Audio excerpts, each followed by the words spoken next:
Welcome to the Bookman's Corner. I'm Lois Lindstrom.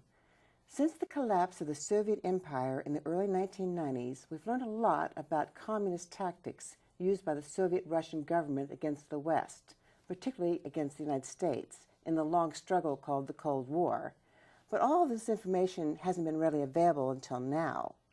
Fortunately, veteran journalist M. Stanton Evans and his co-writer, intelligence expert Herbert Romerstein, the former head of the U.S. Office to Counter Soviet Disinformation, draw upon years of research and meticulous examination of sources to trace the vast deception that kept Russian communist spies on the U.S. federal payroll and sabotaged U.S. policy overseas in favor of the Soviet Union.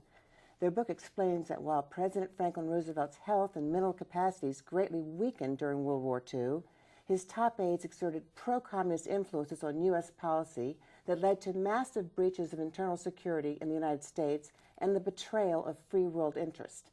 Their book provides some pretty shocking revelations. It's called Stalin's Secret Agents, the Subversion of Roosevelt's Government.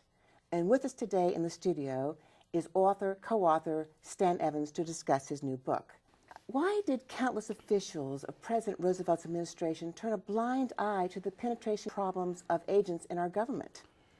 Well, the main reason is that in 1941 through 45, we were allies of the Soviet Union. Yes. And in that atmosphere, there was a kind of taboo against being anti-communist. You didn't want to say anything bad about communism because the Soviets were with us.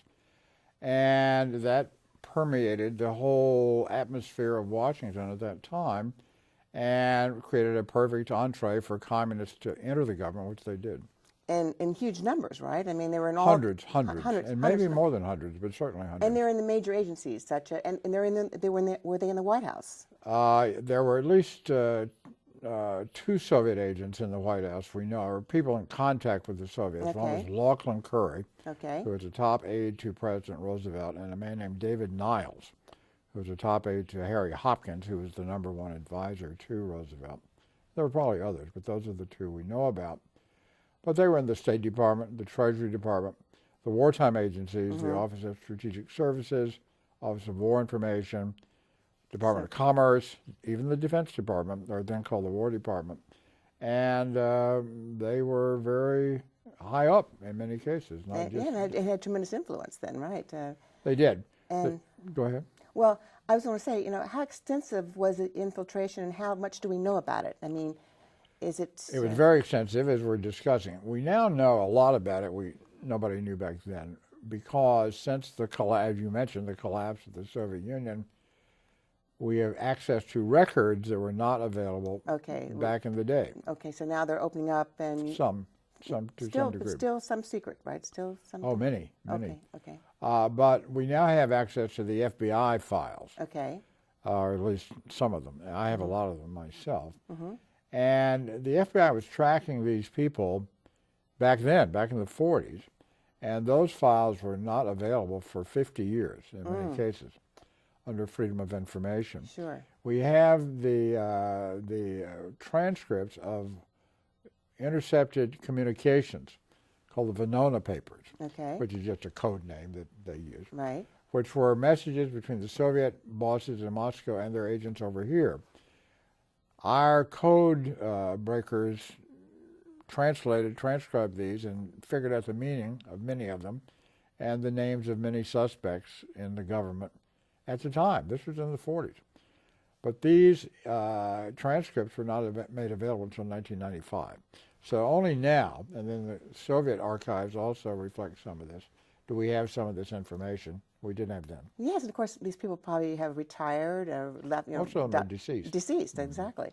Well, what are the two of the new revelations concerning policy influences? What do you think are the most dramatic? Well, there are many such. The two that we stress in this book are the role of Alger Hiss, who was the most famous of these Soviet agents, Communist Party member, and so identified by a number of witnesses, the main one being Whittaker Chambers, who was an ex-communist defector. That became a huge controversy and court case and hearings and so forth. And Hiss was finally convicted of perjury for denying that identification and went to prison for it. And how long was he in prison? Long was it? He was in prison for I think 4+ years. Okay. And he was high up in the State Department and was at the so-called Yalta Conference. This is before, of course, all these revelations, in February of 1945, which is where all kinds of concessions were made by President Roosevelt, who was virtually dead by Yes, then. well, I'm going to get to that Yalta Conference. I have a lot of questions about that. That's the number one. And the second one was Harry Dexter White at the Treasury Department. He was very high up and very influential also.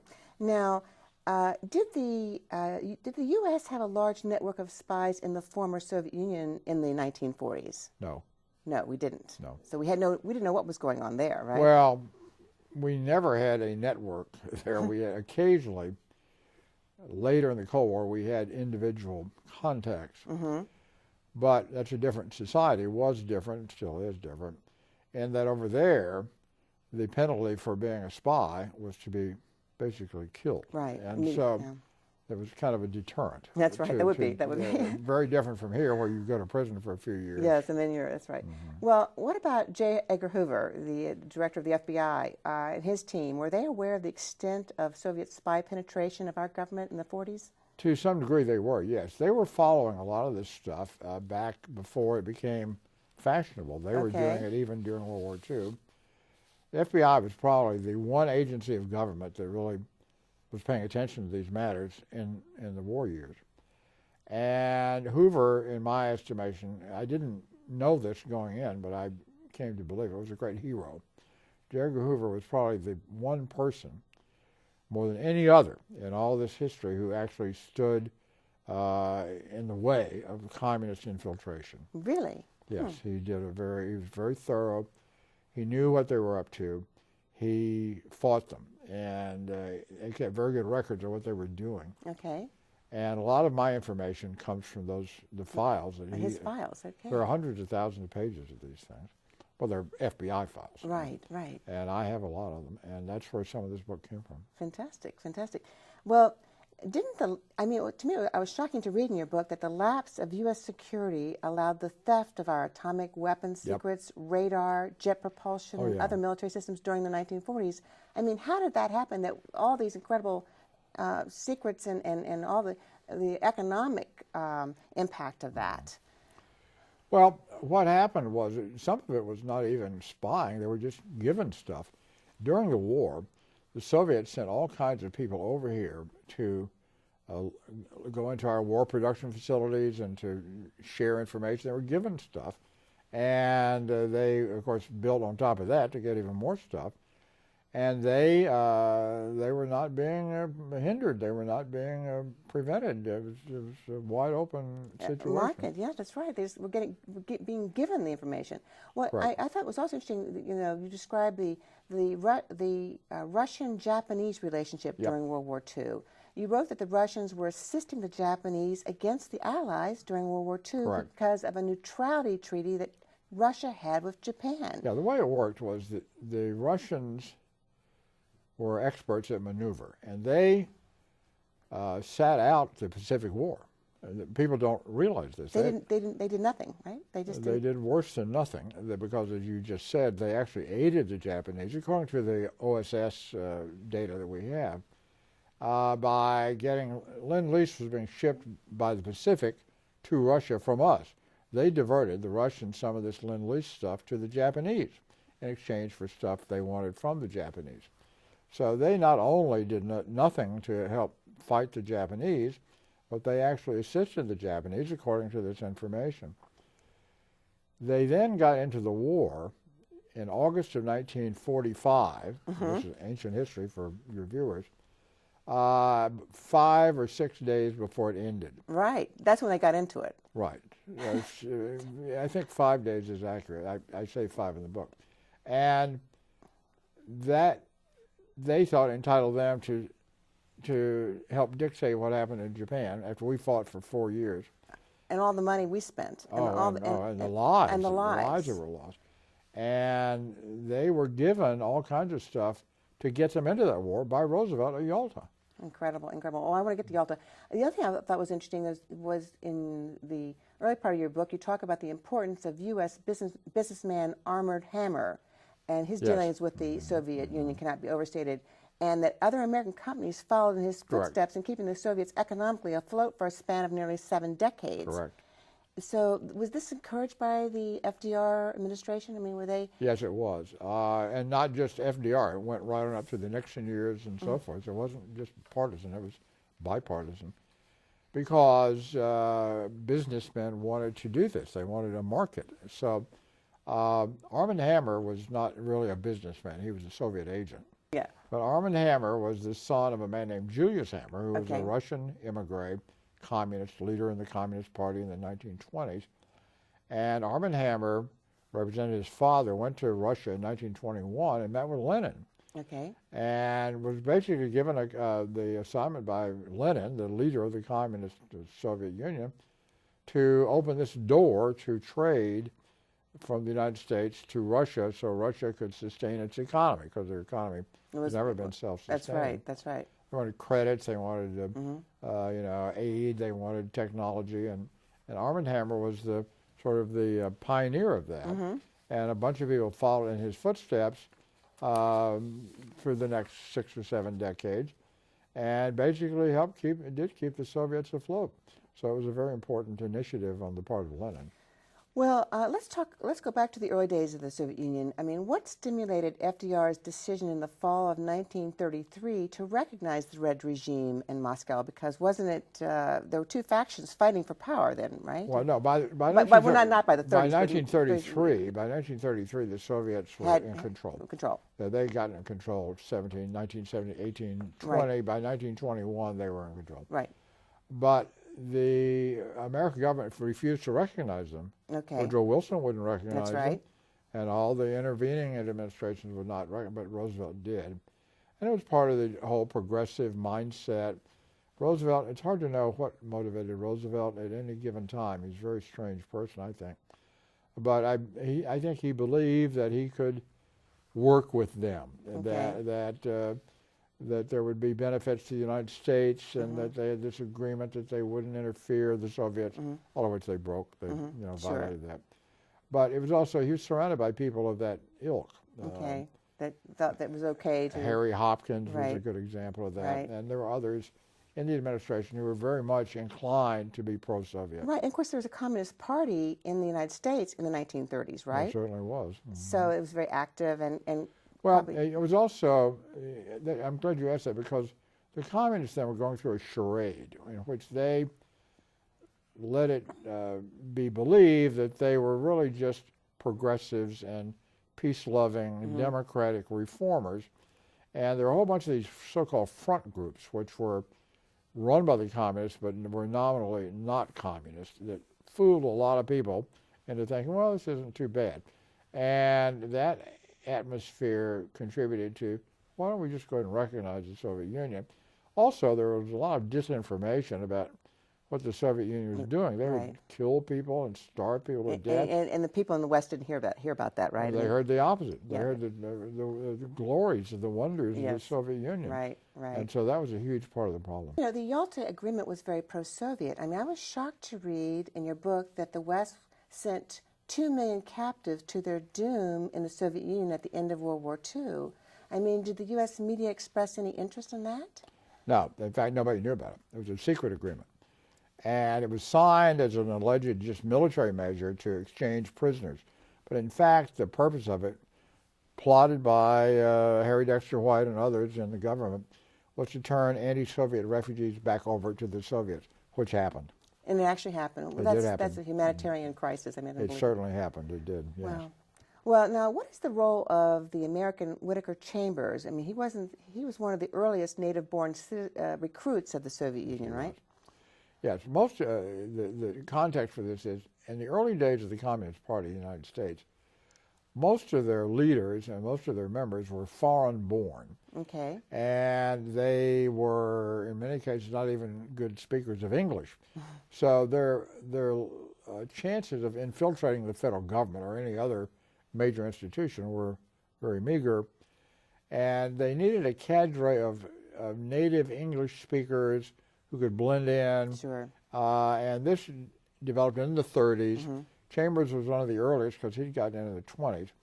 he recruited others who were then in the government. Okay. And he was a courier for Soviet intelligence between the party in New York and the government workers here in Washington. And that's where the Alger Hiss case came from. Hiss was one of the people with whom Chambers worked. He was in the State Department at that time. But there were many others. He wasn't the only one. And that Chambers' role was a go-between between Soviet intelligence and federal workers in Washington. And that's why he knew a lot about what was going on, because that was his job to deal with these people. To be informed, that's right. Well, what was the Soviet Union's KGB? Why was the Soviet Union's KGB concerned that there be no easing of Washington-Tokyo tensions, especially since our oil embargo against Japan probably may have resulted in the Japanese attack at Pearl Harbor? Well, the Soviets were deathly afraid, for some reason, that Japan would attack them. If you look at the map, you'll see that Japan is adjacent to that part of Asia where the Soviet Union terminates, Siberia, Vladivostok, all of that. And Japan had already invaded China and taken control of Manchuria, which is right along the border with the Soviet Union. Sure. And the Soviets and Japanese were historic enemies. They'd fought before, back before there was the Soviet Union and Russia, and there were constant border clashes between them. In 1941, the Soviets had been allied with Hitler, and then in June of 41, Hitler broke that agreement and invaded Russia from the west. Stalin was deathly afraid that the Japanese who were allied with Hitler would then attack him from the east, and he would have a two-front war. So his agents in China, in Tokyo, and here maneuvered to make sure that the Japanese did not attack Russia, but instead would attack either us or the British or the Dutch. Sure. That's what they were focusing on here. Yeah, to make sure that the Japanese did not attack Russia. Right. And then, of course, there's this you mentioned earlier, the land lease program that was first conceived as a way to help England against the Nazis, but then was used to assist the Soviet Union in the 1940s. That was giving them a lot of money. Well, it was giving them equipment. Equipment. Giving them everything. Amazing stories about stuff that was shipped to them. A man named George Racy Jordan, who was a Army major at the time, was in charge of an air base in Montana where planes would come in loaded with gear and all kinds of papers and documents, which were then transited to the Soviet Union by the northern route, the sort of ALSIB, Alaska-Siberia route. And he said that they discovered that atomic secrets were being and atomic and nuclear materials. Incredible. So all kinds of stuff was shipped to them by Lend-Lease by Harry Hopkins, who was his top aide to Roosevelt. Incredible. Well, and this also in your book I thought was very interesting. You described the plot to murder Chiang Kai-shek. Correct. The Soviets initially liked China's Chiang Kai-shek, who was pinning down 1 million or so Japanese who might otherwise have invaded Russia in the World War II. I mean, same thing. The Chinese were fighting with Japan, and so as long as Japan and China were engaged, the Japanese weren't fighting Russians. They had 1 million people fighting Chiang Kai-shek in China. They didn't have those 1 million to send into Russia. So Russia tried to keep Chiang Kai-shek in the fight, and they were very pro-Chiang Kai-shek as long as that danger existed. Once that danger was no longer there, once Japan was in retreat and Japan was obviously going to lose the war by 1943-44, Chiang Kai-shek was no longer of any use to the Soviets. So all the communist propaganda that had been pro-Chiang Kai-shek suddenly became anti-Chiang Kai-shek. I have a chapter devoted to how that switch occurred. And they started attacking him as a collaborator. He'd been praised for resisting the Japanese, and now is called a collaborator with the Japanese. And which is a big lie, of course, right? Yes, it is. And it's what in fact, the communists themselves were collaborating with the Japanese. And I go into that in the book. So, but this is the way they did everything. And so they changed on a dime to attack Chiang Kai-shek. Communists in our government, including the Treasury Department and elsewhere, took up this cry that Chiang Kai-shek was corrupt and evil and should be destroyed.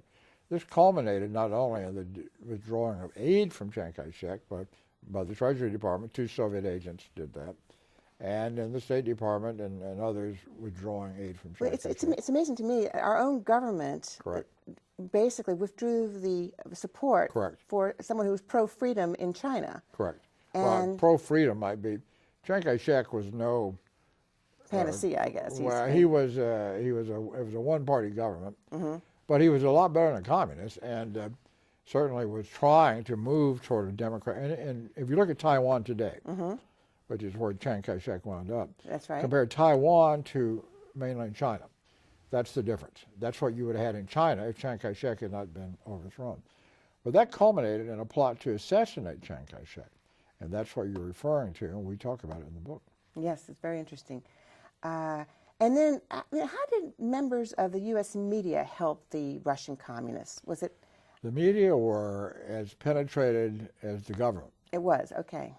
And we have a chapter about that. And you have the information backing it, don't you? You have the yes, we do. The file. I wouldn't have written it if we didn't have the information. That's so cool that you got that. Well, I don't know how cool it is, but it's true.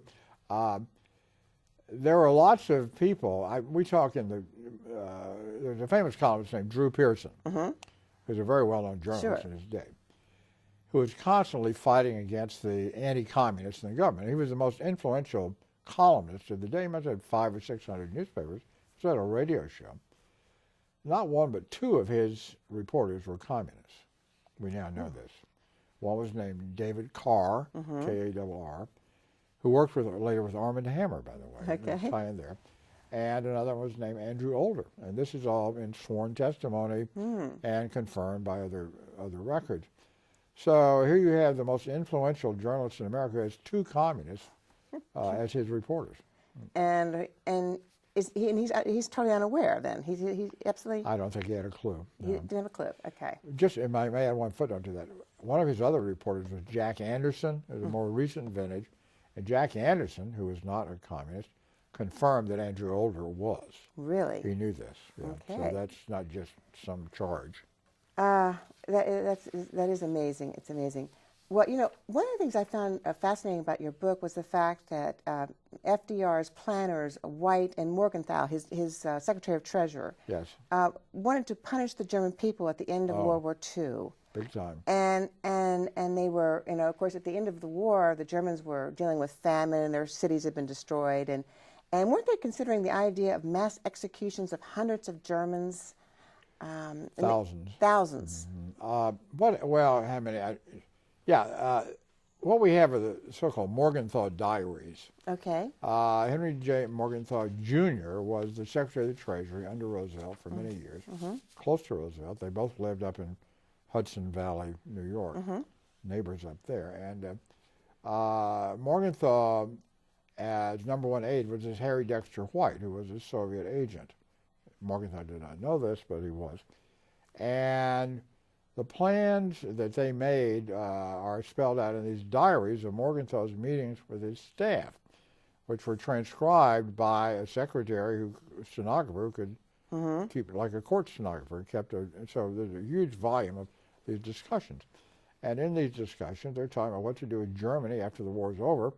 And one of the main topics is how many people they should be killed. Now, this is the Treasury Department. What do they, you know? And so he's very close to Roosevelt, though, right? He's a very close personal friends, right? Well, by the time all this stuff happened, of course, Roosevelt was dead. He died in April of '45. So by the time the Germans didn't even surrender until May. So it was all theoretical until they actually captured Berlin and so on. But it was not so much what Roosevelt wanted. I think Roosevelt, in the last year of his life, didn't know what was happening. I really think that. The more I look at it, the more I'm convinced he was out of it. He just had no clue. But Harry Dexter White knew what he was doing. Yes. And that was where they had these discussions of killing these people and of doing all these other things and turning Germany into a cow pasture. That was the so-called Morganthal plan of using slave labor as reparations to the Russians. And it was a long list of stuff. turning any Soviet refugees back over to the Soviets. But didn't this happen in the It Yalta did. Conference? This It is what did. this It is did. the Yalta Treaty, right? Was actually a treaty. It was actually not a treaty. It was never never ratified. There was agreements by Roosevelt. In fact, a lot of the stuff that happened was secret from the Congress. They didn't know what happened. Okay. The things we're talking about were secret. But the Yalta Conference in February '45, Roosevelt was still alive, but barely. And the way it worked, and it gets a little complicated, was this was like a conveyor belt. And the conference in which all this was set up was in Quebec in September of 1944, so like 7 months before. Okay. And at that conference, Roosevelt and Churchill met, no Stalin, and signed off on this plan and other plans. And this was all concocted by the Treasury Department under Harry Dexter White. And we have in the book a chapter dealing with that, in which Morganthal is meeting with his staff before going to Quebec. He was there, and commending them for this great plan they'd come up with. 6 of the people he's meeting with in one meeting, not just in general, but in this one meeting, were communists or Soviet agents. He's meeting with half a dozen of them, all sitting around his desk, they had him completely surrounded. And this is the plan that they took to Quebec. Roosevelt signs off on this. Henry Stimson, who was the Secretary of War, is not there. He is irate. He goes to Roosevelt and asks, "How could you sign this?" And Roosevelt said, "I don't remember signing that. I must not have given it much thought." Yeah. That's the way things got done. And then all of that was then ratified at Yalta. Well, the problem was he was just extremely ill, right? He was He was more than extremely ill. He was mortally ill. He was dying. He was dying for at least 6, 7, 8 months or more before Yalta. And so, well, it's amazing this kind of thing can happen with such an infirm president, and the American public doesn't even realize that these treaties are or these negotiations are taking place, and They still don't. And now, is this book relevant to events occurring now? Yes. I mean, just real quickly, are there any parallels regarding security issues today? Sure. You mentioned at the top of the show the blindness. Look at the blindness now toward what happened in Benghazi. Okay. Perfect example. Denial. Oh, it was a video. It was just somebody mad about a video. It was a complete falsehood. There's no proof of that whatsoever. So it was actually a terrorist act in which Americans were killed, and this was no security was provided for them, and then there was a cover-up. Very similar. Blindness and cover-up. It's really frightening. Well, I'm so glad you wrote this book, and I'm so glad you came to the Bookman's Corner to discuss it. Well, thank you. And where can our viewers find your book? And of course, your book, it is in the local bookstores, Well, right? I hope so. You never know. But it's the easiest way. It's Amazon. Amazon, okay. .com. Yeah, I'm sure they're all familiar with that. And I hope that you come back and discuss your next book. Well, thank you, Lois. It's like dealing with living history here, with a lot of interesting facts and figures. I'm honored to be invited anytime. Thank you very much. Thank you. And thank you for watching, and please join us again next month for a new edition of the Bookman's Corner. I'm Lois Lindstrom.